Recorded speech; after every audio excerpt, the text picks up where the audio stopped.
할렐루야. 자원산성교회 금요예배 나오신 여러분들 주님의 이름으로 환영합니다. 날씨가 많이 더운데요, 그래도 참 이 밤에는 기도하기가 참 좋은 것 같습니다. 특별히 금요예배 간절한 기도의 제목들 들고 나오신 줄 믿습니다. 이 밤에 주님 앞에 드려지는 모든 기도의 제목들, 모든 기도의 간구들이 하나도 땅에 떨어지지 않고 주님 앞에 반드시 응답받는 귀한 은혜의 밤 되기를 소망합니다. 여러분 믿으십니까? 오늘 이 밤에 찬양할 때에 반드시 들어 응답하시는 그 주님을 신뢰하고 확신하는 마음으로 우리 이 시간 기도하며 찬양하며 나아갔으면 좋겠습니다. 함께 찬양 드리시겠습니다.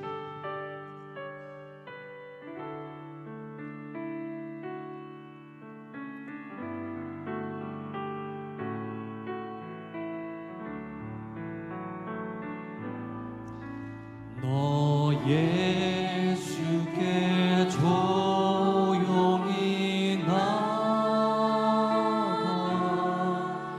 내 모든 짐 내려놓고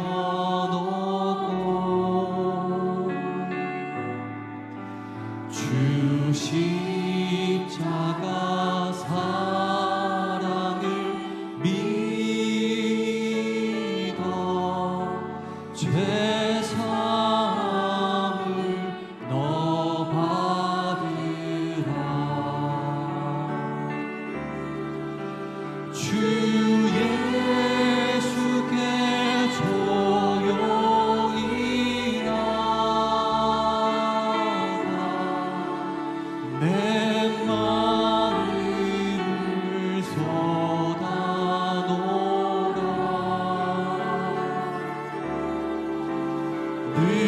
늘은 미리 보시는 주님 그 은혜를 베푸시리. 아멘 아멘. 주 예수를 친구로, 주 예수를 친구로 삼아 늘 내 옆에 모시어라.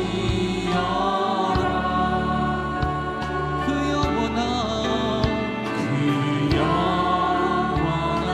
생명샘 물에 내 마음 못 죽이어라. 주 예수께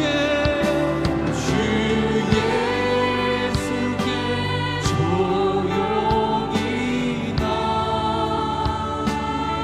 내 마음을 쏟아놓으라.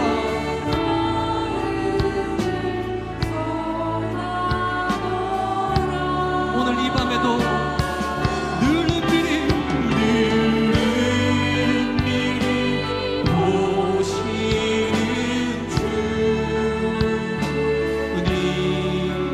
그 은혜. 우리 기도하는 마음으로 한 번 더 고백하며 나갑시다. 주 예수께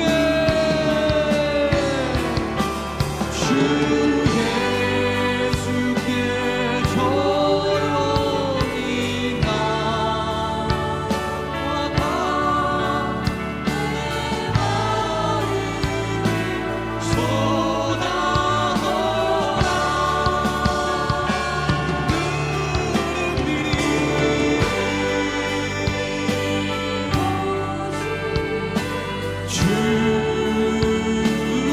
주님 그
아멘 아멘. 이 밤에도 우리의 은밀한 곳까지 우리의 신음에도 응답하시는 주님을 찬양합니다. 그 주님께 감사와 영광의 박수 올려드리겠습니다. 할렐루야 할렐루야.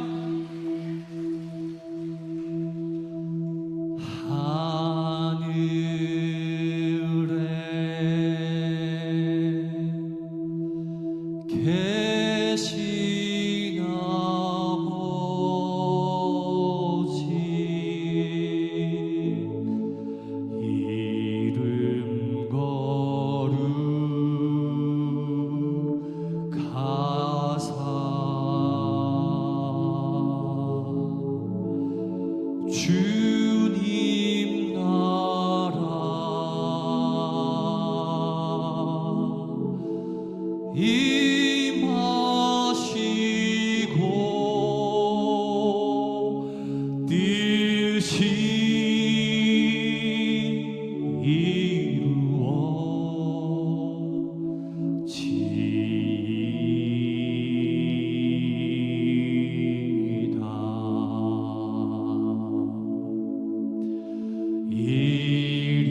일용할 양식 주시고 우리들의 큰 죄 다 용서하옵시고 또 시험에 들게 마시고 악에서 구원하소서. 대개 주의 나라 주의 권세 주의 영광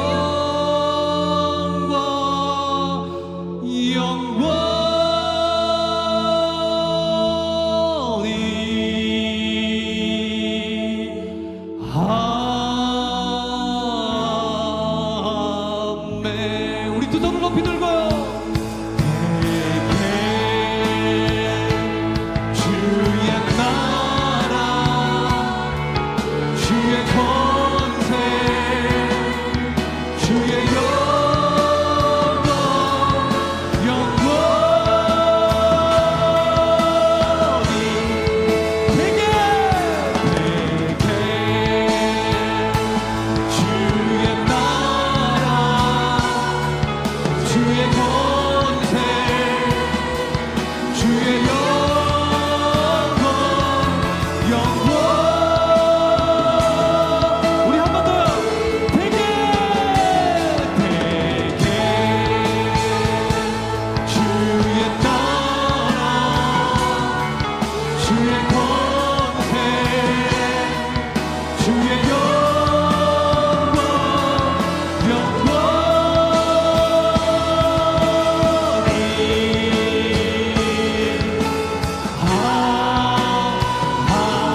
아멘. 할렐루야. 이 밤에 예수님의 이름으로 올려드리는 모든 기도의 응답들이 주님 앞에서 반드시 응답받는 이 밤 될 줄 믿습니다. 우리의 기도를 들어 응답하실 주님 앞에 다시 한번 감사와 영광의 박수 올려드리겠습니다. 할렐루야. 아멘.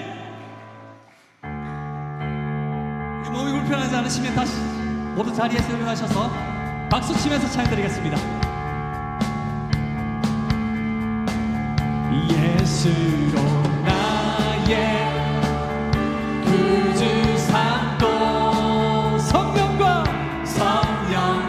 피로써 거듭나니 이 세상에서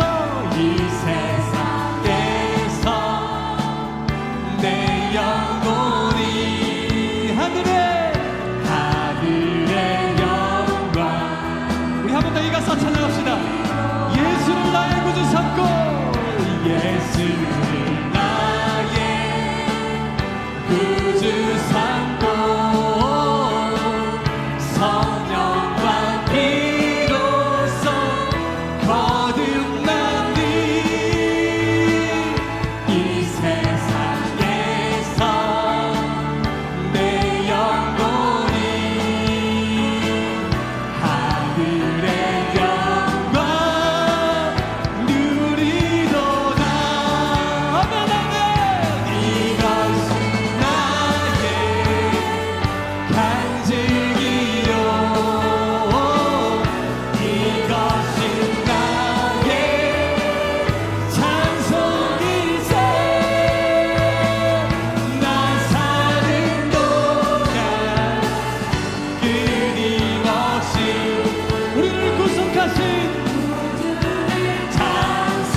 온전히 주께 맡긴 내 영 우리를 향하신 사랑의 음성을 듣는 중에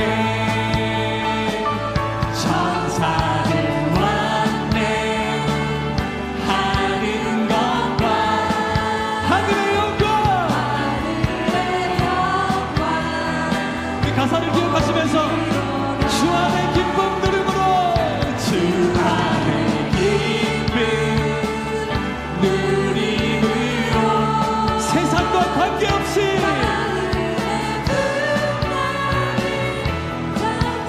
이것이 우리의 고백입니다. 세상과 나는 갈 곳 없고 우리를 구속하신 주님만 구속한 주만 보이도다. 아멘. 이것은 나의 간증이요 이것이 나의 찬송일세 나 사는 동안 끊임없이 그 주를 찬송하리. 계속해서 박수 치겠습니다. 박수요. 예수를 나의 구주 삼고 성령과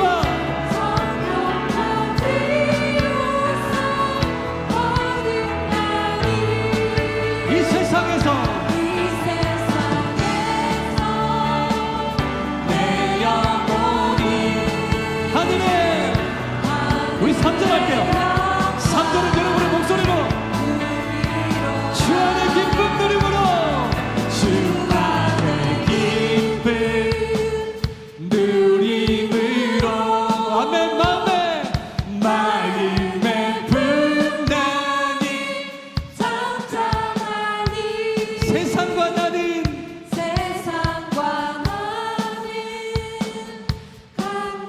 우리를 구속하신 주님만 아멘. 이것이 나의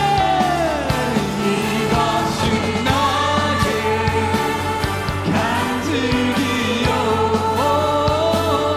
이것이 나의 찬송일세 나 사는 동안 끊임없이 구주를 찬송 우리의 구주 되신 주님께 우리의 마음을 올려드립시다. 이것이 나 사는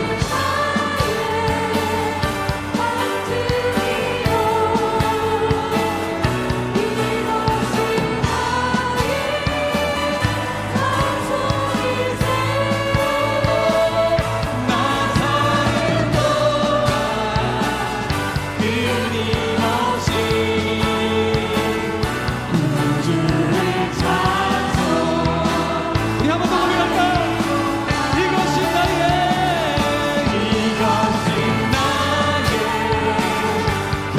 간증이요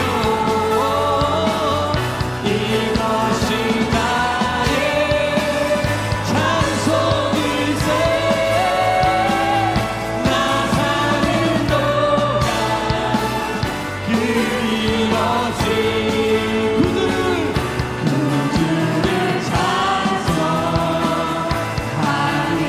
구주를 찬송하리로다. 구주를 찬송 우리 한 번 더 구주를 찬송하리로다. 구주를 찬송하리로다. 할렐루야.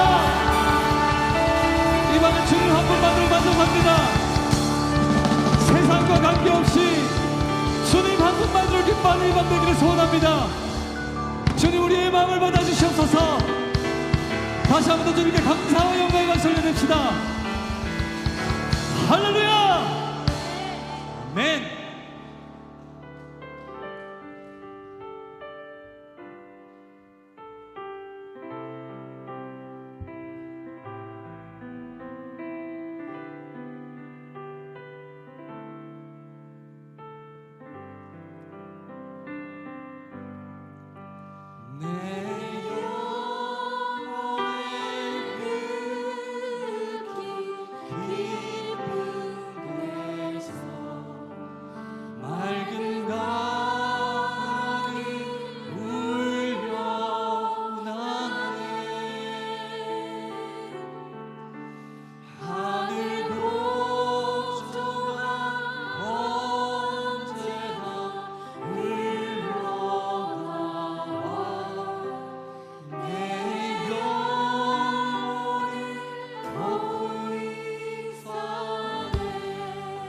마음속에 솟아나는 이 평화는 내 마음속에 솟아나는 이 평화는 깊이 묻힌 노래로다.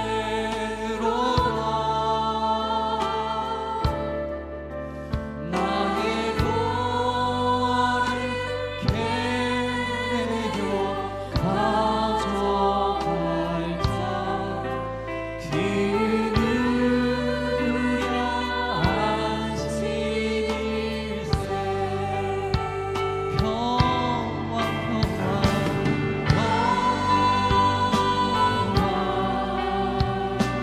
평화 하늘 위에서 내려오네.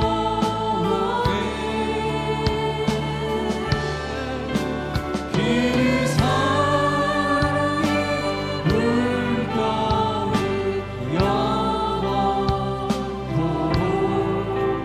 내 영혼을 덮으소서.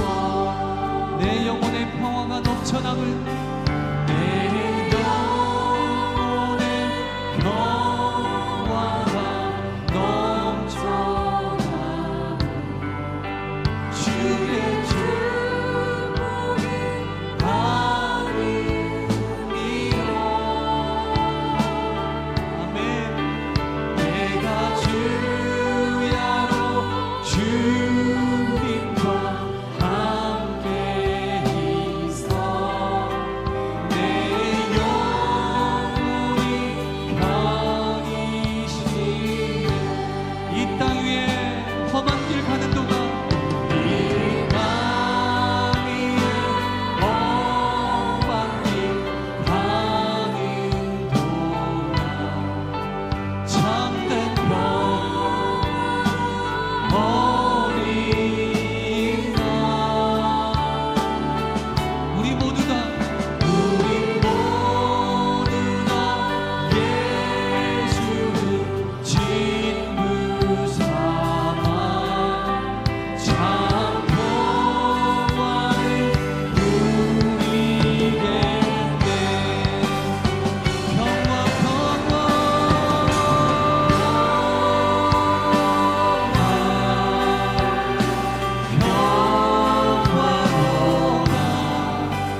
하늘 위에서 내려오네.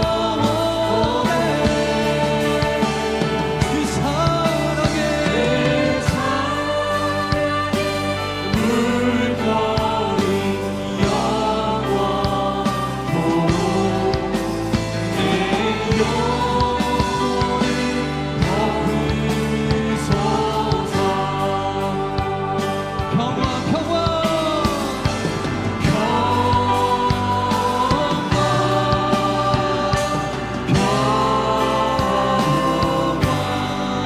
하늘 위에서 내려오네.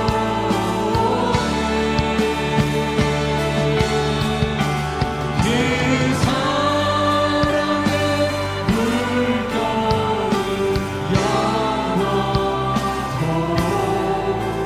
내 영혼을 덮으소서. 오늘 이 밤 우리가 함께 고백한 것처럼 평화의 왕이신 하나님께 간절히 기도하며 나아갈 때 주가 주시는 그 사랑의 그 물결이 우리의 영혼을 덮으시는 은혜로 충만케 될 줄 믿습니다. 아멘. 이 나라 이 민족을 위해서 함께 기도하실 때 출애굽기 17장 17절에 그들이 여호와를 시험하여 이르기를 여호와께서 우리 중에 계신가 안 계신가 하였음이더라 기록합니다. 성도 여러분, 여전히 이 세상은 지금도 살아 역사하시는 하나님의 존재를 애써 부정하며 어떻게든 그분의 다스림을 거부하려는 탐욕과 이기심으로 가득 차 있는 것을 우리는 매 순간 보게 됩니다. 그렇게 주님을 시험하고 하나님께 반항하고 도전하는 이 세태를 바라보면서 이 나라의 민족을 회복을 위해서 함께 기도하실 때 주님 마실 물이 없어서 먹을 양식이 없다며 하나님께 반란을 일으켰던 이스라엘 백성들과 같이 하나님이 이 땅 가운데 베푸신 은혜를 다 잊어버리고 끝없이 인간의 욕망과 본능에만 사로잡혀 있는 이 민족을 주여 불쌍히 여겨 주시옵소서. 네. 수많은 우상화 작업들을 시도하며 나만의 우상 만들기에 혈안이 된 채 하나님의 절대 주권 앞에 엎드리지 않는 이 땅의 완악함을 주여 용서해 주시옵소서. 네. 바라옵기는 하나님을 시험하고 하나님과 다투려 했던 마사와 무리바 사건을 답습하지 않는 이 나라의 민족 되기를 소원합니다. 걷잡을 수 없이 퍼져만 가는 반성경적인 문화와 비성경적인 행태들이 다 중단되게 하시고 하나님의 주권을 무시하는 모든 일들은 그 흔적이라도 다 사라지게 하여 주시옵소서.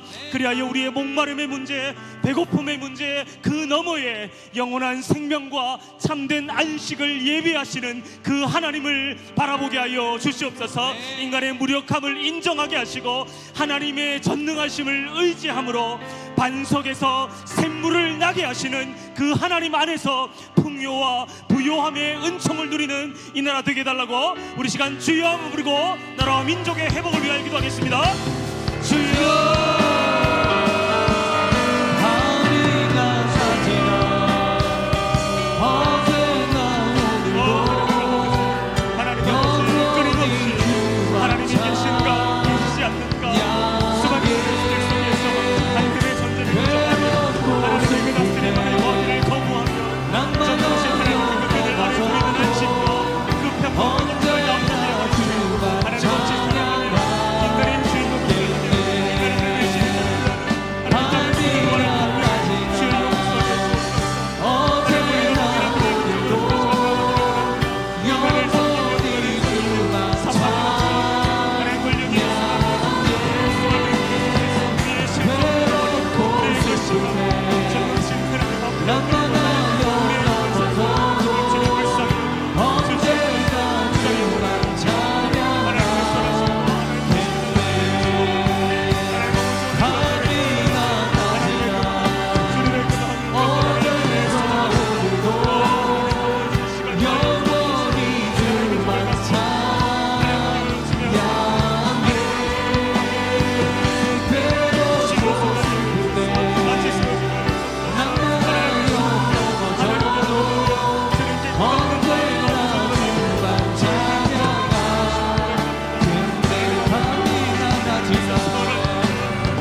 향해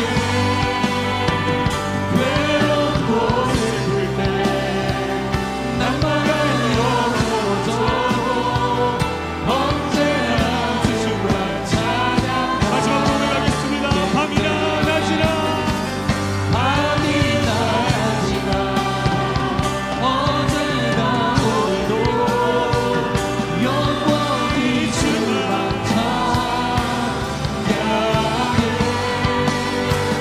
괴롭고 슬플 때 날마다 영원토록 언제나 주만 찬양하겠네. 밤이나 낮이나 밤이나 낮이나 어제나 오늘도 영원히 주만 찬양해.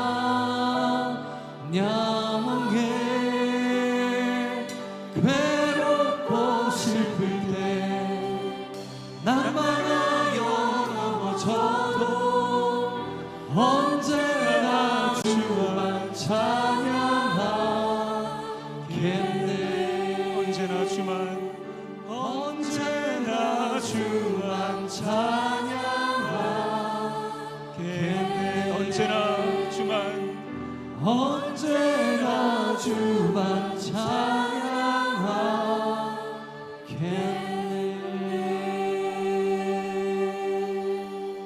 때와 시기를 가리지 않고 우리 주어진 자리에서 그 삶의 현장에서 날마다 하나님을 예배하는 삶으로, 하나님만을 경배하는 삶으로 하나님께 찬양드리는 인생들 다 되게 하여 주시옵소서. 사무엘상 17장 32절에 사람이 낙담하지 말 것이라 주의 종이 가서 저 블레셋 사람과 싸우리이다. 아멘. 이스라엘의 초대 왕 사울은 블레셋을 대항하여 군대를 집결시켰지만 블레셋의 대표 그 골리앗 때문에 단 한 발짝도 나아갈 수가 없었습니다.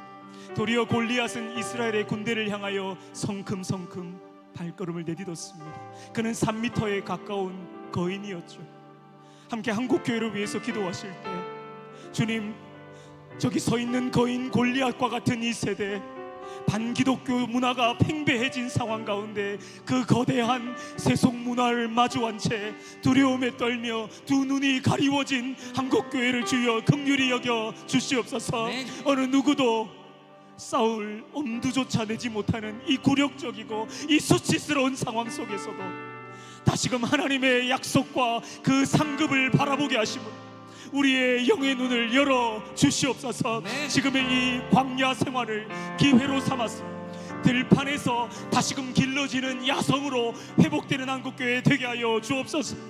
바로 앞기는 온 성도들의 삶에 복음으로 살아내기 위해 고민했던 그 흔적들이 가득하게 하시고 우리의 삶이, 우리 성도들의 삶이 하나님의 이끄심의 보고가 되게 하여 주옵소서. 네. 그리하여 말씀으로 살아내기 위하여 치열하게 투쟁하며 살게 하여 주시옵소서. 네. 그리하여 다윗과 같이 신앙의 패기로 맞서서 하나님의 그 대적자들 앞에 서기를 주저하지 않게 하시고 더 이상 골리앗을 낙담의 대상이 아니라 승리의 대상으로 바라볼 수 있도록 오직 하나님의 능력을 신뢰함으로 다시 일어서는 한국교회 되게 하여 주시옵소서. 네. 이 시간 주여 한번 부르고 기도하며 나가겠습니다. 주여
너를 지키시는 이시라.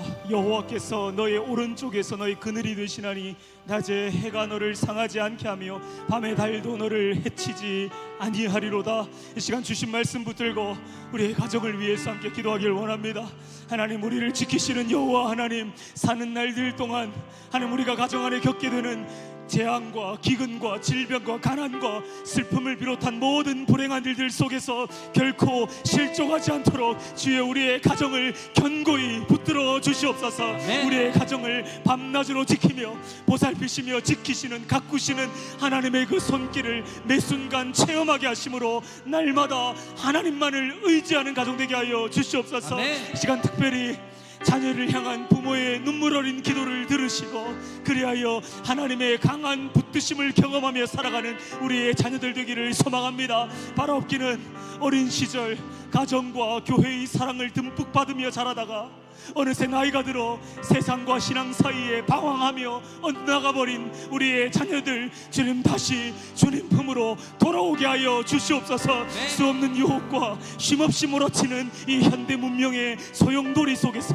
십자가 복음을 위하여 몸부림치며 날마다 진솔하게 자기 영혼의 내적 투쟁을 치르면서 당당히 십자가를 선택하고 십자가를 선포하는 우리의 자녀들 되게 하여 주시옵소서. 이 음란한 세대의 값싼 유혹과 공허하고 썩어질 세상의 영광을 다 던져버리고 영원한 가치 붙들고 진정한 승리자 되시는 예수 그리스도를 따르는 용감한 정의의 병사로 주님 살아가게 하여 주시옵소서. 아멘. 이 시간 가정과 우리의 자녀들 또 오늘 말씀의 은혜를 사모하는 마음으로 우리 주여 세 번 부르고 합심해서 기도하겠습니다.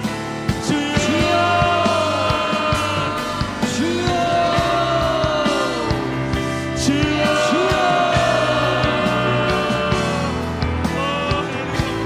내 마음을 다해 우리의 가정을 지키시며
사랑은 여기 있으니 우리가 하나님을 사랑한 것이 아니요 하나님이 우리를 사랑하사 우리 죄를 속하기 위하여 화목제물로 그 아들을 보내셨습니다. 아멘. 사랑과 은혜가 풍성하신 하나님 아버지, 우리가 주님을 알기 이전에 먼저 우리를 택하여 주심으로 화목제물이 되어 주심으로 죄로 인하여 하나님과 단절되었던 우리를 다시 회복시켜 주시고 한 공동체, 창원 공동체로 불러주심에 감사와 영광을 올려드립니다. 특별히 우리 창원 찬성교회가 이렇게나 큰 은혜를 입어 좋은 예배당에서 하나님께 불철주야 기도하며 찬양하며 예배 드릴 수 있도록 은혜 주신 하나님 너무나도 감사드립니다. 우리에게 주신 이 귀한 은혜와 사랑을 기억하며 오늘도 하나님 앞에서 우리를 정직하게 비추며 다시 세상과 화목하려고 했던 우리의 연약함을 내려놓고 오직 하나님과 연합되는 이 밤이 될 수 있도록 축복하여 주시옵소서. 특별히 아직도 버리지 못한 옛사람의 죄인된 모습이 우리 안에 있다면 용서하여 주시고 그리스도의 십자가에 못 박아 다시 새롭게 됨으로 위의 것을 바라보는 귀한 창원산성교회 모든 성도들 다 될 수 있도록 축복하여 주시옵소서. 그리하여서 이 땅에서의 만족이 아닌 영원한 하나님의 나라 저 천국을 바라보며 우리의 삶에 어떠한 어려움이 닥쳐온다고 할지라도 감사하며 기뻐하는 성도가 다 될 수 있도록 인도하여 주시옵소서.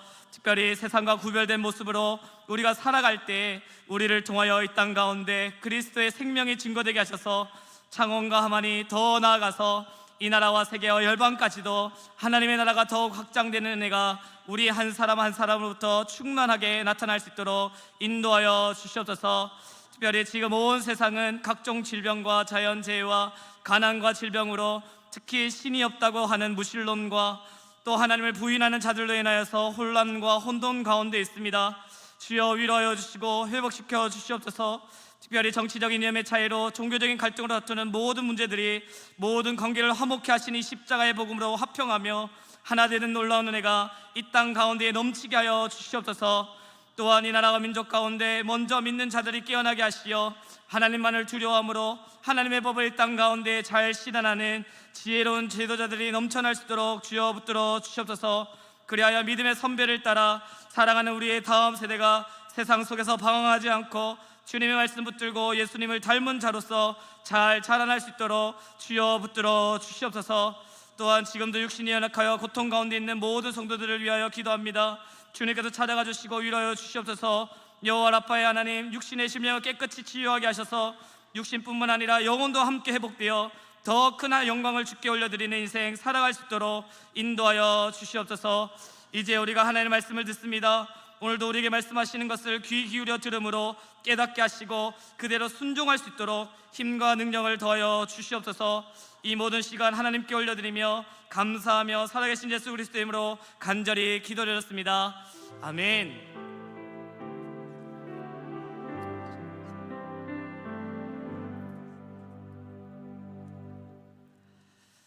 오늘 금요 기도 예배 자리 가운데 나오실 우리 모든 성도님들을 환영하고 축복합니다. 우리 오늘 주시는 하나님의 말씀은 에베소서 1장 3절에서 14절까지의 말씀입니다.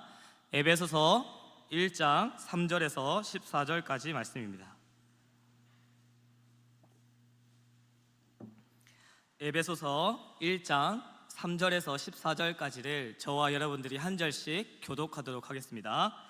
찬송하리로다. 하나님 곧 우리 주 예수 그리스도의 아버지께서 그리스도 안에서 하늘에 속한 모든 신령한 복을 우리에게 주시되 곧 창세 전에 그리스도 안에서 우리를 택하사 우리로 사랑 안에서 그 앞에 거룩하고 흠이 없게 하시려고 그 기쁘신 뜻대로 우리를 예정하사 예수 그리스도로 말미암아 자기의 아들들이 되게 하셨으니 이는 그가 사랑하시는 자 안에서 우리에게 거저 주시는 바 그의 영광의 영광을 찬송하게 하려 하신 것이다. 우리는 그리스도 안에서 그의 은혜의 풍성함을 따라 그의 피로 말미암아 속량 곧 죄 사함을 받았느니라. 이는 그가 모든 지혜와 총명을 우리에게 넘치게 하사 그 뜻의 비밀을 우리에게 알리신 것이요 그의 기뻐하심을 따라 그리스도 안에서 때가 찬 경륜을 위하여 예정하신 것이니 하늘에 있는 것이나 땅에 있는 것이 다 그리스도 안에서 통일되게 하려 하심이라. 모든 일을 그의 뜻의 결정대로 일하시는 이의 계획을 따라 우리가 예정을 입어 그 안에서 기업이 되었으니 우리가 그리스도 안에서 전부터 바라던 그의 영광의 찬송이 되게 하십니다. 그 안에서 너희도 진리의 말씀 곧 너희의 구원의 복음을 들고 그 안에서 또한 믿어 약속의 성령으로 인치심을 받았으니 이는 우리 기업의 보증이 되사 그 얻으신 것을 속량하시고 그의 영광을 찬송하게 하려 하심이라. 아멘. 지난주 월요일에 도화가 이제 돌이 되었는데요. 1년을 키워보니까 정말 좋을 때도 있지만 때로는 안 좋을 때 너무나도 화가 날 때가 많았던 것 같습니다. 도화를 키워보니까 정말 하나님의 마음을 제가 조금 더 알아가게 되는 것 같은데요. 도화가 너무 사랑스러워서 이렇게 꽉 안아주고 또 때로는 위험해서 어디 새지 말라고 꽉 붙잡고 있으면 도화가 발악을 하죠. 떨어지고 싶어서 자유하고 싶어서 막 발악을 하기 시작합니다. 그러면서 막 버팅기는데 그때 얼마나 힘들고 짜증이 나든지 막 힘이 들더라고요. 그래도 자식에게 좋은 것을 준다고 하나님께서 말씀하셨던 것처럼 그래도 정성 들여서 이렇게 이유식도 만들고 밥도 만들어서 또 지어서 먹이면 때로는 잘 먹을 때도 있지만 때로는 또 밥을 거부하고 밥도 주기도 전에 울면서 땡깡 부릴 때가 얼마나 많이 있는지 잘 모르겠습니다. 그때마다 너무나도 힘들고 어려운 마음들이 계속해서 제 마음속에 밀려오는 것을 느끼게 됩니다. 그럼에도 불구하고 정말 도아가 진짜 사랑스러운 순간이 있는데 그때가 언제냐면 온몸에 힘을 풀고 아버지한테 저한테 꽉 기댈 때 잠이 올 때 보통 그러더라고요. 자기 전에 그때 온몸에 힘이 풀리고 자기의 모든 체중을 저한테 실어서 기대는데 그때 오는 기쁨과 희열이 얼마나 큰지 아직도 그 기억만 하면 너무나도 기쁘고 감동이 일어납니다. 마치 이 모습을 보면서 저는 하나님과 우리의 관계가 이와 같다고 생각했습니다. 하나님 때로는 우리에게 정말 좋은 것으로 말씀을 통하여 잘 만들어서 우리에게 먹여주시고자 함에도 불구하고 우리는 여전히 사실 우리의 힘이 너무 많이 들어가 있죠. 우리의 육신에 힘이 들어가 있고 우리의 팔, 다리에 힘이 들어가 있고 우리가 하고 싶은 것 때문에 그 하나님께서 품어주시는 그 품을 벗어나려고 할 때가 얼마나 많은지 모르겠습니다. 오늘 이 시간 우리 혹시 어떤 이유로 이 자리에 나오셨든지 간에 우리의 힘을 다 풀어내시고 오직 하나님께 기대심으로 하나님의 말씀의 은혜를 충만하게 누리는 이 밤이 되시기를 간절히 소망합니다. 우리 주시를 내낼 소망하며 함께 오늘 말씀을 나누기를 원하는데요, 말씀을 나누기 전에 혹시 이 찬양 아십니까? 찬양 받으시기 합당한 분 그 이름 예수. 함께 찬양할까요? 찬양 받으시기 합당한 분 그 이름 예수. 한 번 더 찬양합시다. 경배 받으시기, 경배 받으시기 합당한 분 그 이름 예수. 예수 경배 받으시기 합당한 분 그 이름 예수. 예수. 아멘. 찬양 받으시기 합당하신 주여 영광과 찬송을 받아 주시옵소서. 경배 받으시기 합당하신 주여 영광과 찬송을 받아 주시옵소서. 우리는 사실 이렇게 매 순간마다 선포하며 찬양받아 마땅할 주님께 매번 찬양과 영광을 올려드립니다. 오늘도 앞에서 우리 그레이스 찬양팀과 함께 하나님께 온전히 우리의 열정을 다 쏟아내며 하나님을 찬송하였습니다. 이렇게 매번 찬양받으시기 합당하신 분이라고 우리가 고백하면서 우리는 선포하고 찬양합니다. 그런데 왜 우리는 하나님을 찬양받으시기 합당하신 분이라고 고백하고 당연한 것 마냥 찬송을 주님께 올려드리고 계십니까? 무엇이 그렇게 당연하기에 하나님께 찬송을 올려드리고 있으시냐는 것입니다. 우리가 잘 아는 말씀 이사야 43장 21절 말씀, 이 백성은 내가 나를 위하여 지었나니 나를 찬송하게 하려 하심이라. 우리가 찬송하는 데 있어서 가장 근본을 두고 암송하고 계신 말씀이죠. 이 말씀을 통해 우리가 알 수 있는 것은 우리가 하나님을 찬송하기 위하여 창조되었기 때문에, 우리 인간의 창조 목적, 존재의 목적이 하나님을 찬송하는 것이기 때문에 우리는 당연하게 하나님께 찬송을 올려드려야 한다는 것입니다. 맞죠? 이 외에도 성경은 왜 하나님을 찬송해야 하는지 다양한 이유를 들어서 사실 곳곳에서 제시하고 있습니다. 몇 구절만 더 살펴보면 시편 47편 6절, 찬송하라 하나님을 찬송하라 우리 왕을 찬송하라. 우리의 왕이 하나님이시기에 우리는 찬송해야 합니다. 시편 63편 3절, 주의 인자하심이 생명보다 나음으로 내 입술이 주를 찬양할 것이라. 주님의 인자하시고 자비하심이 크시기에 우리는 또한 찬송해야 한다고 고백하고 있습니다. 창세기 24장 27절에는 이르되 나의 주인 아브라함이 하나님 여호와를 찬송하나이다. 나의 주인에게 주의 사랑과 성실을 그치지 아니하였사오며 여호와께서 길에서 나를 인도하사 내 주인의 동생 집에 이르게 하셨나이다. 사랑과 성실을 그치지 않으시고 우리의 인생을 인도하시는 분이 하나님이시기에 우리는 또한 찬송해야 한다고 선포하고 있습니다. 시편 135편 3절에도 말씀하죠. 여호와는 선하시며 그의 이름이 아름다우니 그의 이름을 찬양하라. 여호와 그분 자체가 이미 완전하시고 선하시기 때문에 아름다운 이름을 찬송해야 하는 것입니다.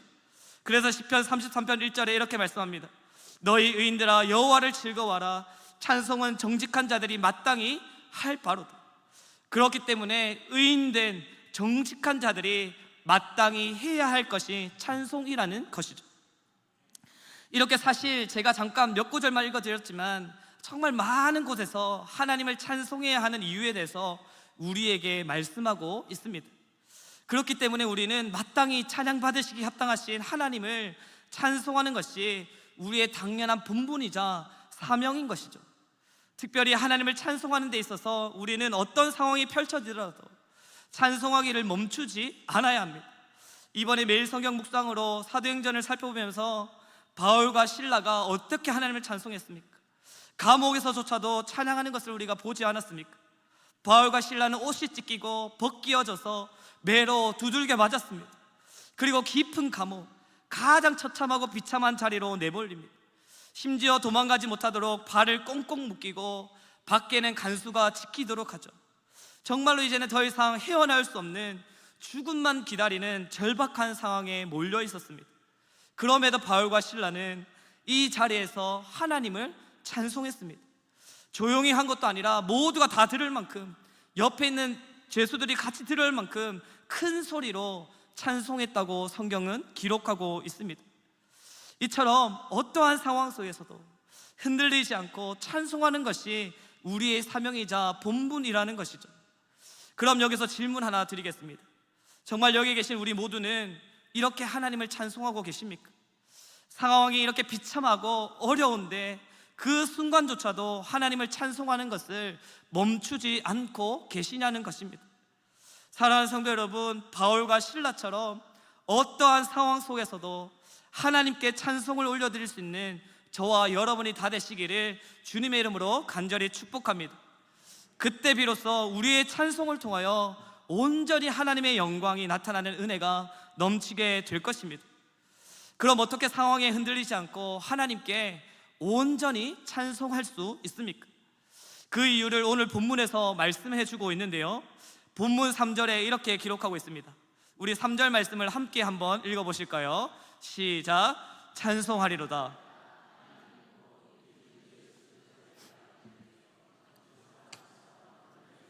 신령한 복을 우리에게 주시되. 아멘.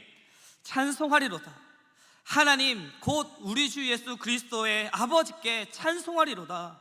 바울은 에베소 교회를 향하여서 편지를 쓰는 가장 앞부분에 먼저 하나님을 찬송하라고 선포하고 있습니다.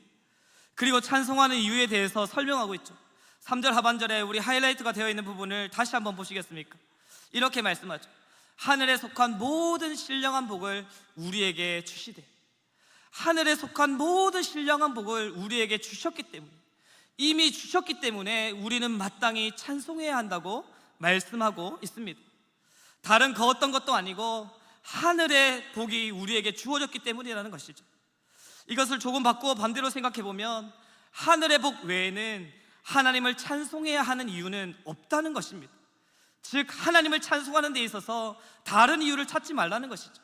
오직 하늘에 속한 신령한 복, 천복이 우리에게 주어졌기 때문에 우리는 하나님을 마땅히 찬송해야 한다는 것입니다.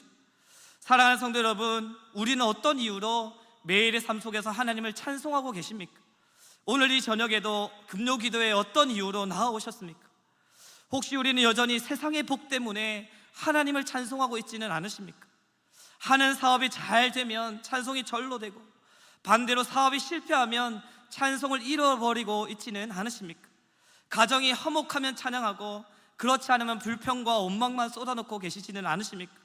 건강하게 해주시면 육신의 연약함을 치료해 주셔야지 감사함으로 찬양하고 있지는 않으십니까? 내 삶에서 고난이 거치고 즐거움과 만족과 쾌락이 주어질 때에만 혹시 찬양하고 있지는 않으십니까? 부끄럽지만 저의 지난 날을 돌아보면 이렇게 하나님께 찬양할 때가 얼마나 많았는지 모르겠습니다. 단편적으로 한 가지에만 말씀드리면, 제가 이 잘못된 찬양만 하면 떠오르는 재미있는 사건이 하나 있는데요.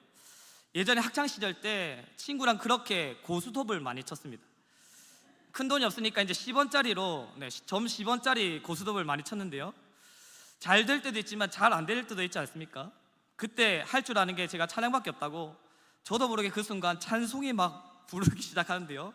얼마나 절절하게 고백되든지 평소에 예배 시간에 드리는 찬양보다 훨씬 더 절절하게 간절하게 제가 찬양을 하고 있더라고요. 왜요? 실제로 눈앞에서 지금 돈이 잃어가니까 너무나도 절박한 거죠. 간절한 거죠. 그러다 또 잘 될 때는 어떻습니까? 그렇게 찬양이 기쁜 겁니다. 왜요? 돈을 따고 있으니까. 참 너무나도 웃기고 부끄러운 과거가 아닌지 모르겠습니다. 그런데 여러분, 이런 모습이 비단 저만 그러하겠습니까? 정말 여러분에게는 이러한 모습이 없으십니까? 정말 우리는 이 땅의 복, 우리가 흔히 생각하는 물질, 건강, 자식, 명예 등등이 우리에게 주어지지 않아도 하나님을 찬송하고 있다고 자부하실 수 있으십니까? 아니면 나도 모르게 이런 세상의 복 때문에 하나님께 찬양하는데, 예배하는데 영향을 받고 있지는 않으십니까? 우리는 사실 오늘 이 질문 앞에 우리를 정말 냉정하고도 냉혹하게 점검해 보아야 합니다. 나는 정말 무엇 때문에 하나님을 찬송하고 있는가? 찬송이 나오지 않을 때에는 마땅히 찬양 받으시기 합당하신 분이 하나님이시라는 것을 내가 알면서도 왜 찬송하는 것을 주저하고 있는가? 사랑하는 성도 여러분, 우리가 하나님께 찬송을 올려드려야 하는 이유는 돈을 주셔서도 아니고 건강을 주셔서도 아니고 우리의 인생을 잘 순탄하게 이끌어 주셔서도 아닙니다.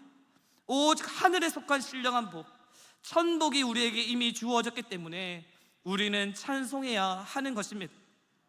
그러므로 때론 우리에게 시련과 환난이 닥쳐온다고 할지라도, 인간적으로 우리 앞에 놓여 있는 상황을 보았을 때 도무지 찬양하기에 어려움이 있어 보인다고 할지라도, 그럼에도 불구하고 하나님을 찬송하고 예배하는 저와 여러분이 다 되시기를 간절히 축복합니다. 그럼 구체적으로 바울이 오늘 본문에서 소개하는 하늘에 속한 신령한 복이 무엇입니까? 우리가 찬송해야 하는 이유, 하늘에 속한 신령한 복이 무엇이라고 소개하고 있습니까? 본문을 통해 4가지로 이에 대해 말씀하고 있는데요. 먼저 첫 번째로 본문에서 가장 먼저 말씀하는 하늘에 속한 신령한 복은 하나님의 자녀가 되었다는 것입니다. 뭐가 되었다고요? 하나님의 자녀가 되었다. 5절입니다. 우리 5절 말씀을 한 목소리로 한번 읽어보겠습니다. 5절입니다. 그 기쁘신 뜻대로 자기의 아들들이 되게 하셨으니. 아멘. 우리가 하나님을 찬송해야 하는 가장 첫 번째 이유는 우리가 하나님의 자녀가 되었기 때문입니다. 이전에는 사탄의 자녀였고 세상의 자녀였다면 이제 우리는 하나님의 자녀로 완전한 신분의 변화가 이루어진 것입니다. 그렇기 때문에 더 이상 세상의 것으로 인하여 하나님을 찬송해서는 안 되는 것입니다. 특별히 하나님의 자녀가 되었다는 것은, 이 사실이 우리에게 더 큰 축복이 될 수밖에 없는 이유는 하나님께서 우리를 예정하셔서 택하셔서 자녀 삼아 주셨기 때문입니다. 4절 상반절을 한번 보실까요? 곧 창세 전에 그리스도 안에서 우리를 택하사, 그리고 5절 상반절에도 그 기쁘신 뜻대로 우리를 예정하사. 아멘. 하나님께서는 영원 전부터 우리를 자녀 삼아 주시기로 작정하셨습니다. 즉흥적으로 그냥 내가 뭘 잘했기 때문에, 그래서 갑자기 하나님께서 우리를 선택하셔서 자녀 삼아 주신 것이 아니라는 것이죠. 창세 전부터, 오래 전부터 우리를 자녀 삼아 주시기 위하여 계획하시고 예정하셨다는 것입니다. 그러니까 이 온 우주 만물이 내가 하나님의 자녀가 되도록 돌아가고 있다는 것이죠. 그러니까 이것이 어찌 은혜가 아니겠습니까? 나 한 사람을 자신의 자녀로 삼으시기 위해서 모든 것을 계획하고 준비하고 운행해 나가시는 분이 하나님이신데 말입니다. 아까 처음에 도화에 대해서 말씀드렸지만, 진짜 도화를 키우면서 하나님께서 아버지가 되셨다는 것을 제가 조금 더 깊게 알아가게 되는 것 같아서 얼마나 감사한지 모르겠습니다. 비록 힘들고 화가 나는 순간이 있었지만 그럼에도 불구하고 도화를 보면 너무 감사가 되고 은혜가 되더라고요. 도화의 이야기를 잠깐 더 하자면, 저는 결혼하고 처음 아기를 가졌었는데요, 얼마 못 가서 첫 아기를 유산하였습니다. 얼마 안 된 태아지만 아내의 뱃속에서 이제 제거하는 시술을 받으면서 많은 여러 가지 생각이 들더라고요. 그러면서 저에게 하나님께서 이런 마음을 주시는 거예요. 너는 정말 아기를 위해서 기도하며 준비했니? 하나의 아빠가 되기 위해서 정말 기도하면서 간절하게 바라고 계획했니? 하나님의 이런 터치에 저를 돌아보니까 사실 저는 아기를 그냥 추상적으로 생각만 하고 있었지 전혀 바라지도 않았고 아기를 위하여 먼저 기도하며 준비하지도 않았던 제 모습을 보게 되었습니다. 그저 결혼하면 당연히 생기는 것이 아기니까 뭐 언제든지 생기게 되겠지, 그러다가 아기가 생기게 된 것이죠. 그래서 사실 처음에는 어리둥절했습니다. 이랬던 제 마음을 돌아보게 하시면서 그 이후로 하나님께 회개하며 그때부터 아기를 가지기 위해서 몸도 만들고 동시에 기대하는 마음으로 기도하면서 열심히 준비하였습니다. 그리고 갖게 된 아들이 도아입니다. 그러니까 얼마나 귀엽고 사랑스럽던지 바로 이것이죠. 고작 우리는 몇 년 계획하고 얻은 자녀도 이렇게 기쁘고 감사한데 하나님께서는 우리를 무려 창세전부터 미리 예정하셔서 자녀 삼아 주셨다는 것이에요. 그래서 본문에도 보니까 5절, 그 기쁘신 뜻대로 오직 자녀 삼기 위해서 모든 것을 예정하심으로 선택하셨는데 어찌 그 안에 기쁨이 없겠습니까? 이루 말할 수 없는 하나님의 기쁨과 환희가 여기에 담겨 있는 것입니다. 이렇게 하나님께서는 예정하심으로 선택하여 주셔서 이제 우리는 하나님을 아빠 아버지라 부를 수 있게 되었습니다. 로마서 8장 15절입니다. 너희는 다시 무소하는 종의 영을 받지 아니하고 양자의 영을 받았으므로 우리가 아빠 아버지라고 부르짖느니라. 그리고 아버지라 부를 수 있을 뿐만 아니라 이제 우리는 하나님의 가족이 되었습니다. 패밀리가 되었다는 것이죠. 아버지가 누릴 수 있는 것, 아버지가 가지고 계신 것이 이제 나의 것이 되었다는 것입니다. 그것이 무엇입니까? 바로 생명이죠. 영생이죠. 하나님의 생명이 우리의 것이 되었다는 것입니다. 그리고 또한 우리가 하나님의 자녀가 되므로 언제든지 이제 우리는 하나님께 나아갈 수 있게 되었습니다. 원할 때마다, 보고 싶을 때마다, 힘이 들 때마다 하나님 앞으로 언제든지 나아갈 수 있게 되었다는 것입니다. 이것을 위하여 하나님께서는 그토록 오랫동안 계획하시고 준비하심으로 우리를 자녀 삼아 주신 것입니다. 그러므로 우리가 하나님의 예정하심으로 인하여 선택받아 하나님의 자녀가 되었다는 이 사실에 정말로 기뻐하며 감사함으로 하늘에 속한 신령한 복으로서 하나님께 찬송할 수 있는 충분한 이유가 되시기를 간절히 축복합니다. 두 번째로 하늘에 속한 신령한 복은 우리가 속량받았다는 것입니다. 7절입니다. 우리 7절을 한 목소리로 함께 읽겠습니다. 우리는 그리스도 안에서 곧 죄사함을 받았느니라. 아멘. 우리는 속량 곧 죄사함을 받았습니다. 어떻게 속량받았습니까? 예수 그리스도를 이 땅에 보내어 주심으로, 그리고 이 땅에 성육신하신 예수 그리스도의 목숨값으로 우리를 사셨습니다. 그리스도의 피로 인하여 죄인이었던 우리의 죄값을 대신 치루어 주심으로 구원하여 주신 것입니다. 이것을 본문 7절에서는 그리스도 안에서 그의 은혜의 풍성함을 따라 그의 피로 말미암아 속량을 받았다고 말씀하고 있습니다. 사랑하는 성도 여러분, 우리가 속량 곧 죄사함을 받은 이 사실에는 이 세상 그 어떤 것보다도 소중하고 고결한 그리스도의 피값이 들어있다는 것을 꼭 기억하시기를 바랍니다. 우리의 구원은 결코 공짜가 아닙니다. 값이 분명하게 있습니다. 대신 치루신 값, 그리고 대신 치르신 예수 그리스도의 피는 우리가 상상하는 것 이상으로 훨씬 더 엄청난 것이죠. 왜냐하면 그분은 죄가 전혀 없으시기 때문입니다. 어디 죄만 없으십니까? 그분은 하나님 자체이십니다.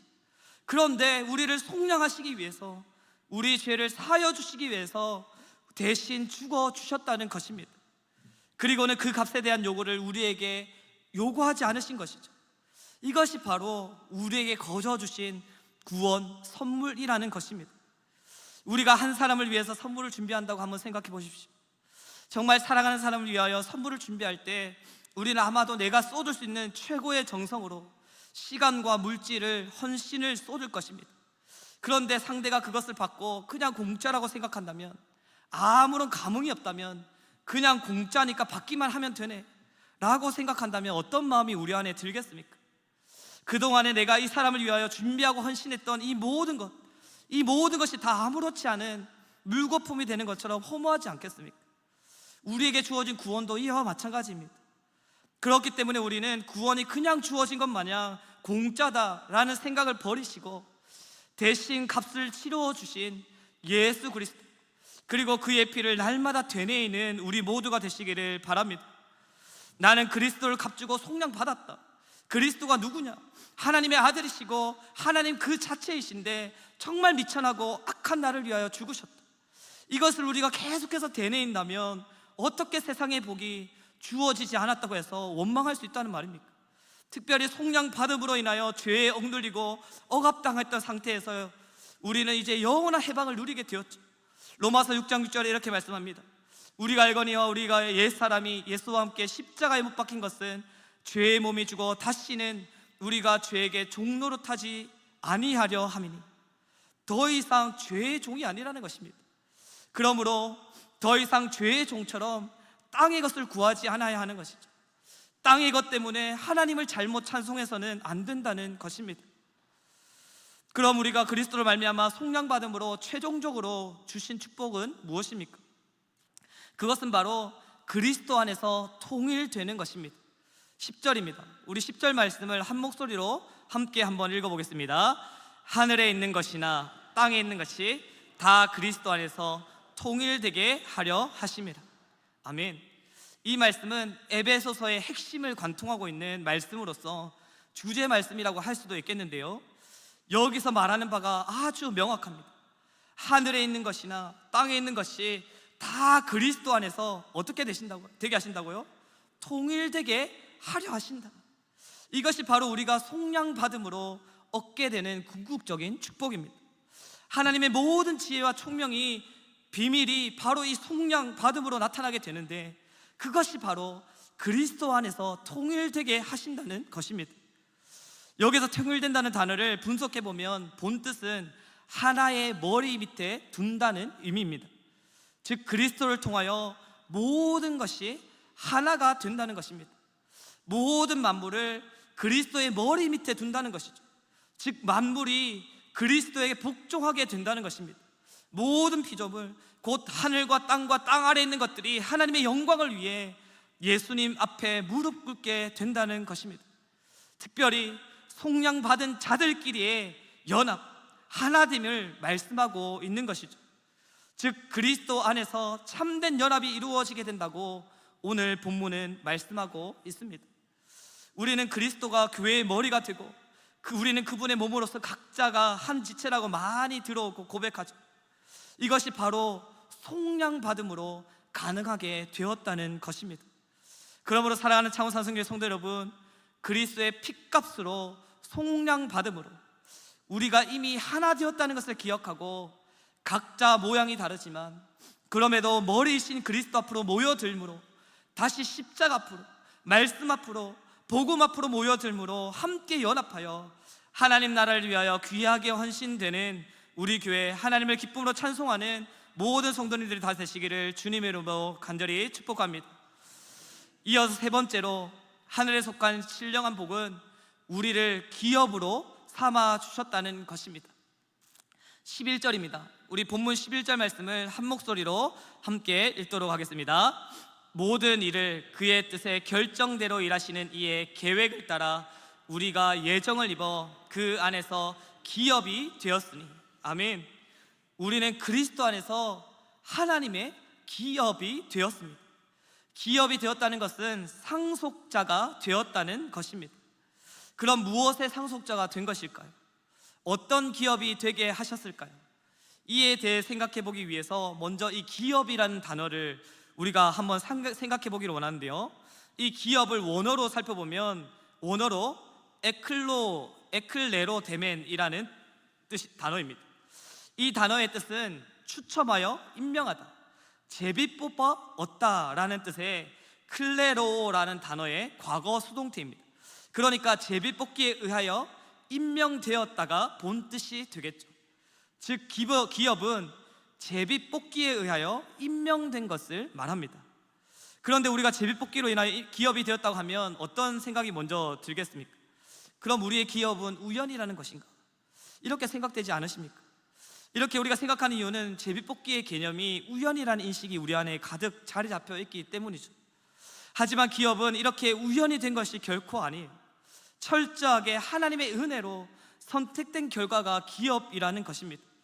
그래서 오늘 본문 11절에서 보니까 이 기업을 수식해주는 단어들이 4번이나 이를 강조하고 있는데요.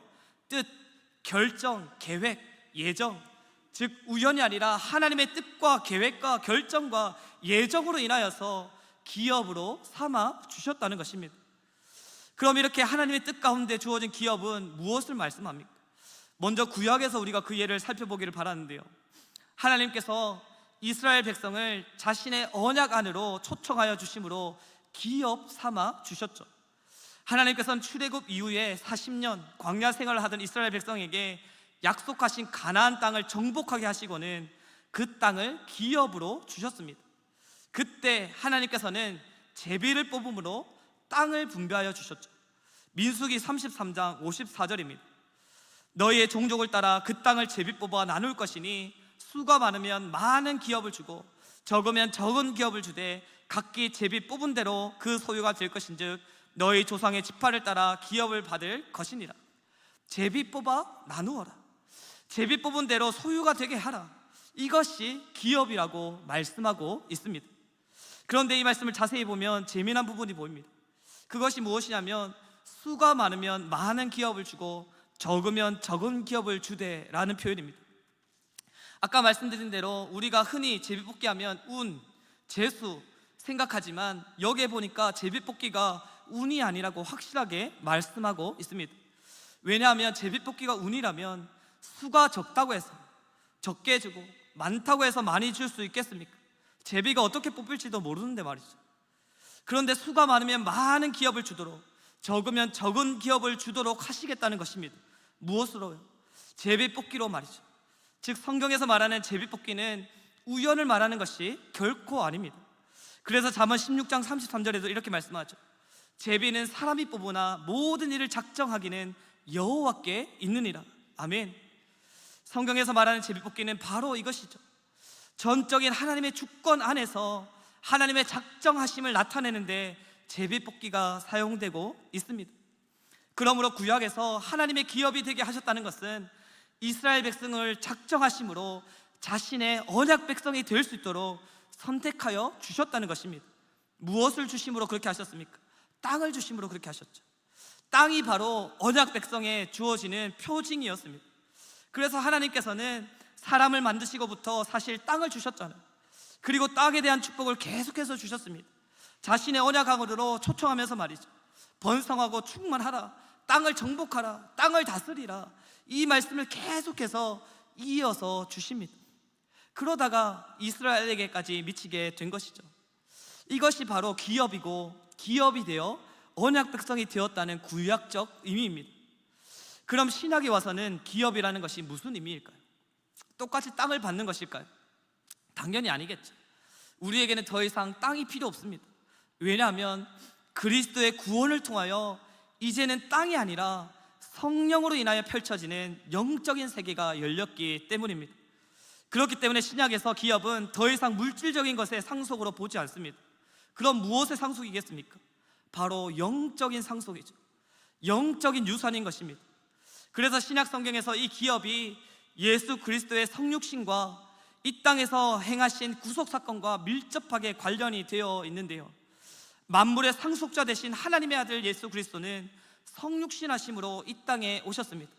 그래서 히브리서 1장 2절에 보면 이렇게 말씀하죠. 아들을 만유의 상속자로 세우셨다.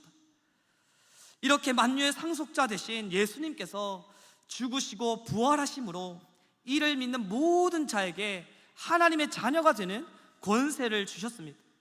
그리고는 성부 아버지 하나님으로부터 상속받으신 만물 위에 무엇인가를 우리에게 주셨어요. 이것이 무엇입니까? 바로 만유 위에 계신 하나님의 생명입니다. 제가 서두에 말씀드린 것처럼 이것을 우리는 다른 말로 영생이라고 표현하죠. 즉 예수님은 하나님의 상속자로서 하나님의 생명을 우리에게 가져다 주신 분이라는 것입니다. 이것이 바로 영생의 상속인 것이죠. 그래서 요한복음 3장 16절에 우리가 너무나도 잘 아는 말씀, 이렇게 말씀하고 있지 않습니까? 하나님의 세상을 이처럼 사랑하사 독생자를 주셨으니 이는 그를 믿는 자마다 멸망치 않고 영생을 얻게 하려 하심이라. 즉 우리에게 있어서 기업은 그리스도로 인하여 주어진 구원을 통하여 하나님의 자녀가 됨으로써 얻게 되는 유산인 생명을 뜻합니다. 그리고 이제는 땅이 아니라 이 생명을 가지고 하나님 나라에 입성할 수 있게 된 것입니다. 이것이 바로 우리가 기업이 된 것이죠. 이렇게 성경은 구원과 기업, 그리고 자녀됨과 기업을 아주 밀접하게 연관짓고 있는 것을 종종 보게 됩니다. 사실 오늘 본문 자체는 이 모든 것을 다 밀접하게 연결시키고 있는데요, 오늘 본문을 원문으로 보면 사실 이 말씀이 한 문장으로 이루어져 있습니다. 202개의 단어가 아주 복잡하게 얽혀서 하나의 문장으로 연결되어 있는데요, 그러니까 하늘에 속한 신령한 복은 편의상 지금 제가 하나하나씩 떼어서 설명드리고 있지만 결코 하나만 나타나지 않는다는 것입니다. 모든 것이 다 밀접하게 연관이 되어 있다는 것이죠. 그래서 기업은 앞서 말씀드린 두 가지의 축복, 그 축복의 최종적인 결과로서 우리에게 주시는 축복이라는 것입니다. 즉 이 세 번째 복, 기업은 그리스도께서 속량하신 죄사함을 통하여 그리스도와 연합함으로 주어지는 것이고 하나님의 자녀됨으로써 마땅히 상속받는 유산이라는 것입니다. 그러므로 우리는 그리스도로 말미암아 속량받음으로 하나님의 자녀가 되어 이제는 생명의 상속자, 하나님의 나라의 기업이 되었다는 이 사실에 기뻐하며 즐거워함으로 영원한 나라, 저 천국을 바라보며 찬송하는 저와 여러분이 다 되시기를 축복합니다. 마지막 네 번째는 이 세 번째 기업이 되었다는 축복과 또 밀접한 관련이 있는데요, 바로 성령께서 기업의 보증으로 인쳐 주셨다는 것입니다. 13절 14절입니다. 우리 본문 13절에서 14절 말씀을 한 목소리로 읽도록 하겠습니다. 그 안에서 너희도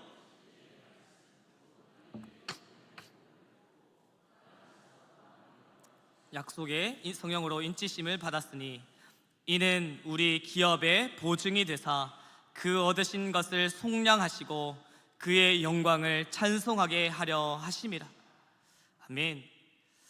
성령께서 인쳐 주셨는데 우리 기업의 보증으로 인쳐 주셨다는 것입니다. 이것이 바로 네 번째 하늘에 속한 신령한 복인 것이죠.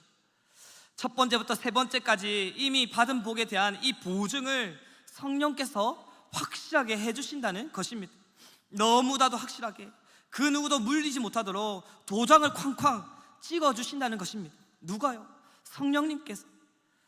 저는 성도님들에 비해서 얼마 살진 않았지만 여태 살아오면서 제 인생에서 가장 기억에 남는 두 번의 도장이 있습니다. 첫 번째는 이제 사랑하는 아내와 혼인신고를 하기 위한 도장이고요, 다른 한 번은 이제 도화가 태어났을 때 도화에 발이 찍힌 발도장입니다. 혼인신고서에 도장을 찍는 순간 어떻게 됩니까? 이제 그 누구도 물릴 수 없죠. 누구 한 사람의 마음이 변했다고 해서 함부로 이 두 사람 사이를 가를 수 없는, 그것을 선포하는 것이 사실 혼인신고서에 도장을 찍는 것 아니겠습니까? 마찬가지로 도화의 발도장도 마찬가지로 아내의 이름에 그 도화의 발동작이 걸린 순간, 그 순간부터는 이제 이 아기는 누가 뭐라고 해도 저와 아내의 아기가 되었다는 것이 온 병원에, 온 세상에 선포되어진 것입니다. 이는 도화가 커서 혹시 부모가 마음에 안 든다고 해서, 반대로 도화가 말을 안 듣는다고 해서 함부로 부모와 자식 관계를 끊을 수 없음을 온 세상에 선포한 것입니다. 이 일을 바로 성령님께서 해주신다는 것입니다. 우리가 살아가다 보면 얼마나 잘못 살아갈 때가 많습니까? 하나님의 뜻이 아닌 것에 내 가치를 두고 의미를 두고 우상을 섬기며 하나님을 섬기는 척하다가도 이내 다른 것으로 눈을 돌리는 이런 연약함이 우리에게 얼마나 많이 있으십니까? 그런데 우리 안에 영원한 생명, 영생이 우리에게 주어져 있다면 이제는 내가 어떻게 살았든지 간에 상관없이 우리의 기업은 물려지지 않습니다. 이 구원이 너에게 아깝다, 여전히 죄를 사랑하는 너는 구원받을 자격이 없다, 이 구원 무효라고 하나님께서도 외칠 수 없다는 것입니다. 왜요? 성령님께서 우리가 기업이 되었다는 것을 확실하게 보증함으로 인쳐 주셨기 때문에 말입니다. 혹시 내가 잘못 살 때마다 의심하셨습니까? 내가 이러다가 천국 못 가는 것 아니냐? 정말 내가 죽으면 천국 갈 수 있을까? 하지만 여러분, 걱정하지 마시기를 바랍니다. 우리가 어떻게 살든지 간에 한 번 생명책에 이름 올린 자는 결코 물려지지 않습니다. 요한계시록 3장 5절에서 6절에 이렇게 말씀합니다. 이기는 자는 이와 같이 흰 옷을 입을 것이요 내가 그 이름을 생명책에서 결코 지우지 아니하고 그 이름을 내 아버지 앞과 그의 천사들 앞에서 시인하리라. 귀 있는 자는 성령이 교회들에게 하시는 말씀을 들을지어다. 아멘. 그러므로 사랑하는 성도 여러분, 성령님께서 기업의 보증이 되심으로 인쳐 주셨다는 이 사실이 정말로 하늘에 속한 신령한 복이라는 것을 기억하심으로 우리를 보증해 주시는 성령님께 감사함으로 하나님께 마땅히 기쁨으로 찬송하는 저와 여러분이 다 되시기를 간절히 축복합니다. 오늘 말씀 맺겠습니다. 우리가 무엇 때문에 찬송해야 합니까? 이 자리에 우리는 어떤 마음으로 나와오셨습니까? 혹시 우리는 여전히 세상의 것 때문에 하나님께 찬송을 올려드리고 있지는 않으십니까? 남들처럼 살만해지면 감사가 넘쳐나고 살기에 어려움이 조금이라도 생기면 감사가 사라지고 찬송이 사라지십니까? 그렇다면 오늘 이 시간 우리 모두 땅으로, 이 세상으로 향했던 나의 시선을 돌려 우리에게 이미 허락하여 주신 하늘에 속한 신령한 복으로 말미암아 마땅히 찬양받기에 합당하신 하나님을 찬송하는 우리 모두가 되시기를 간절히 소망합니다. 그럼 우리에게 주신 하늘에 속한 신령한 복이 무엇이었습니까? 첫째, 우리 함께 한번 읽어볼까요? 첫째, 시작. 나는 하나님의 자녀가, 우리 더 큰 목소리로 함께 선포합시다. 다시 읽겠습니다. 시작. 나는 하나님의 자녀가 되었습니다. 둘째, 나는 그리스도의 핏값으로 속량받았습니다. 셋째, 나는 하나님의 생명으로 하나님 나라의 기업이 되었습니다. 넷째, 성령께서 나를 기업의 보증으로 인쳐 주셨습니다. 아멘. 이 네 가지, 우리의 평생에 반드시 이 네 가지를 기억하심으로 이것으로 말미암아 하나님을 찬송하는 우리 모두가 되시기를 간절히 축복합니다. 마지막으로 한 가지 에피소드만 우리 함께 나누고 말씀을 마치려고 하는데요, 제가 20대 초반에 경기도에 있는 한월산 기도원이라는 곳에 두어 달 있은 적이 있습니다. 예전에도 한번 설명드렸던 것 같은데, 그때 기도원 기퉁이에 있는 방에 엄마와 딸이 같이 지내는 것을 보게 되었습니다. 그런데 제가 가기 전부터 또 제가 나올 때까지 그 모녀는 계속 거기에 머무르고 있는 것이, 그래서 저는 얼마나 저 두 사람이 믿음이 좋으면 저렇게 기도원에서 오랫동안 생활하고 있을까, 이렇게 생각했습니다. 그런데 하루 이틀 지나다 보니까 조금 이상한 거예요. 왜냐하면 밥 먹을 때, 빨래 넣을 때 빼고는 방 밖으로 전혀 나오지 않는 것입니다. 그리고 바로 옆에 집회가 진행되고 있음에도 불구하고, 예배 드리고 있음에도 불구하고 한 번도 예배 드리러 나오지 않는 거죠. 그래서 제가 궁금함에 관리하는 장로님께 여쭤봤습니다. 그랬더니 이렇게 말씀하셨습니다. 이 모녀는 몇 년 전에 3천만 원 정도 되는 돈을 기도원에 와서 헌금을 했다고 합니다.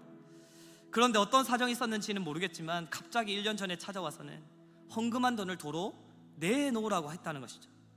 그러니까 기도원에는 그 큰 돈이 뭐 남아있겠습니까? 당연히 없죠. 그래서 없다고, 줄 수 없다고 하니까 그날로부터 이 모녀가 기도원에 눌러 앉은 것입니다. 자기가 헌금한 그 3천만 원치를 다 쓸 때까지 이 방에서 떠나지 않겠다고 선포하고 말이죠. 이 이야기를 듣고 얼마나 저에게 충격이었는지 모릅니다. 그런데요, 우리도 혹시 이런 모습으로 하나님을 예배하고 있지는 않으십니까? 기분 좋을 때, 잘 풀릴 때는 하나님을 위해서 뭐든 다 할 것처럼 막 열정 있게 하나님을 예배하고 찬송하다가 조금만 시련이 찾아오고 어려움이 찾아오면 그냥 하나님을 외면하고 원망하고 있지는 않으십니까? 이것은 하늘에 속한 신령한 복이 아니라 여전히 세상의 것이 복이라고 착각하고 살아가고 있기 때문에 그렇습니다. 그러므로 사랑하는 창원산성교회 성도 여러분, 다른 것 보지 마시고 세상의 것 보지 마시고 하나님께서 이미 우리에게 주신 하늘에 속한 신령한 복, 그 누구도 물을 수 없는 복이 나에게 주어져 있음을 기억함으로, 또한 이것이 나에게 있어서 진짜 참되고 유일한 복이라는 것을 기억함으로 날마다 하나님께 기쁨의 찬송을 올려드리는 저와 여러분이 다 되시기를 간절히 축복합니다. 특별히 우리 교회가 이 일에 함께 마음을 모음으로 그리스도를 머리로 하여 통일됨으로 진정한 연합을 이루어 감으로 이미 주신 이 하늘에 속한 신령한 복으로 말미암아 날마다 매 예배마다 기쁨의 예배, 생명의 교제를 주님 앞에 올려드리게 되시기를 주님의 이름으로 간절히 축복합니다. 우리 시간 주신 말씀을 생각하시면서 함께 찬양하며 나아가기를 소망하는데요, 나 가진 재물 없으나 우리 찬양을 함께 올려드리길 소망합니다. 이 찬양의 가사를 보니까 이렇게 고백하죠. 나 가진 재물 없으나, 나 남이 가진 지식 없으나, 나 남에게 있는 건강 있지 않으나, 나 남이 없는 것 있으니, 나 남이 못 본 것을 보았고, 나 남이 듣지 못한 음성 들었고, 나 남이 받지 못한 사랑 받았고, 나 남이 모르는 것 깨달았네. 공평하신 하나님이 나 남이 가진 것 나 없지만 공평하신 하나님이 나 남이 없는 것 갖게 하셨네. 이 찬양의 가사는 송명희 씨가 작사한 찬양이죠. 이 찬양의 가사를 쓴 송명희 씨의 사정이 어떤지 여러분 아십니까? 뇌성마비로 인하여서 온 지체가 마비되고 사지를 쓸 수 없는 그 절박한 순간에 이 찬양을 올려드렸습니다. 우리는 어떠한 상황 속에서 이 찬양을 올려드립니까? 우리는 어떠한 상황 속에서 하나님께 찬송과 영광을 올려드리고 있습니까? 우리 시간 함께 우리 자신을 돌아보시면서 함께 우리의 입술로 고백하며 나갈 텐데요, 주여, 나에게 가진 것 없죠. 내가 남들처럼 재물이 없고 자식의 축복이 없고 건강이 없지만 그럼에도 불구하고 주여, 나에게 이미 보여주신 것, 듣게 하신 것, 깨닫게 하신 것, 주신 사랑이 있기 때문에 내가 하나님을 찬양하는 인생이 될 수 있도록 주여 축복하여 주시옵소서. 우리 그렇게 선포하는 마음으로 함께 찬양하며 고백하도록 하겠습니다.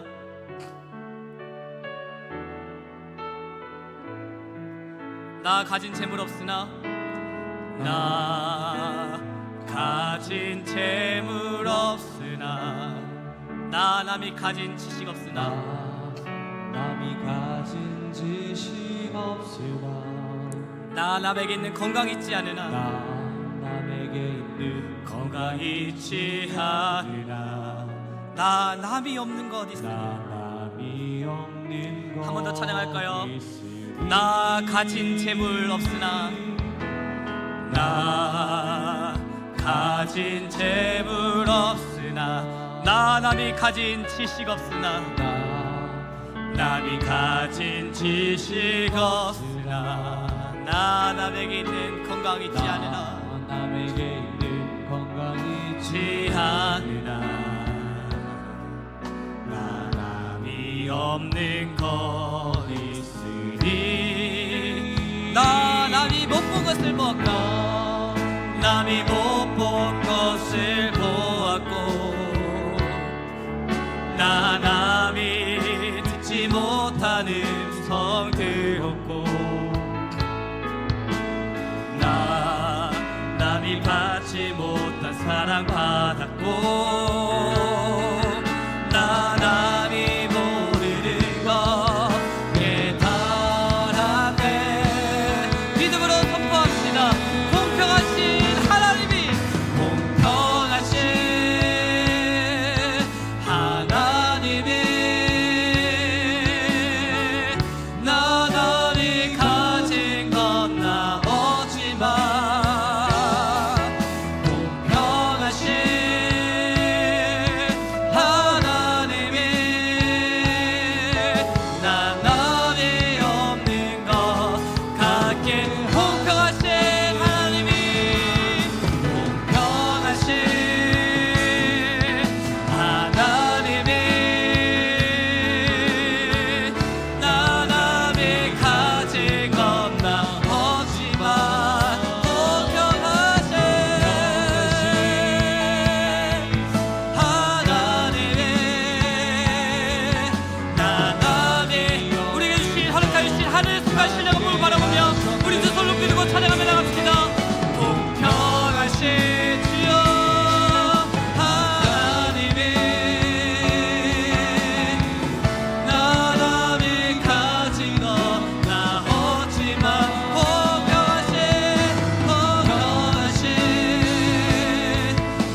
성도 여러분, 우리가 무엇 때문에 하나님 앞에 찬양하며 나아가십니까?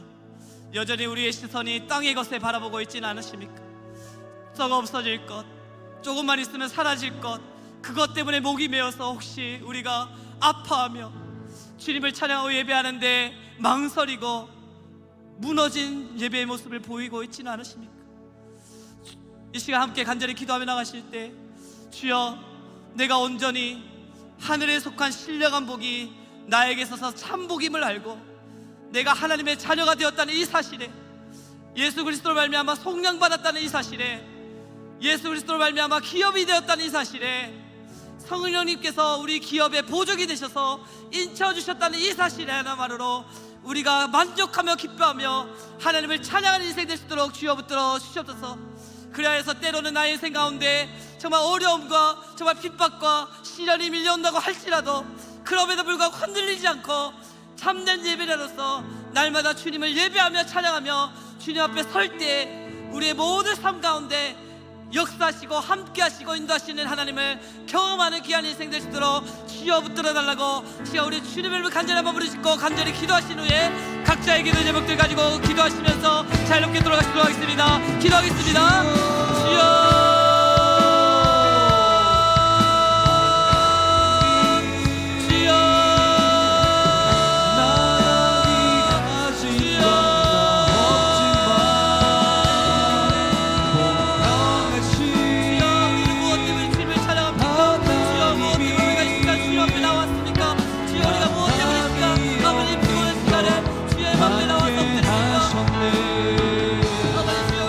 기억하고 고백할 것을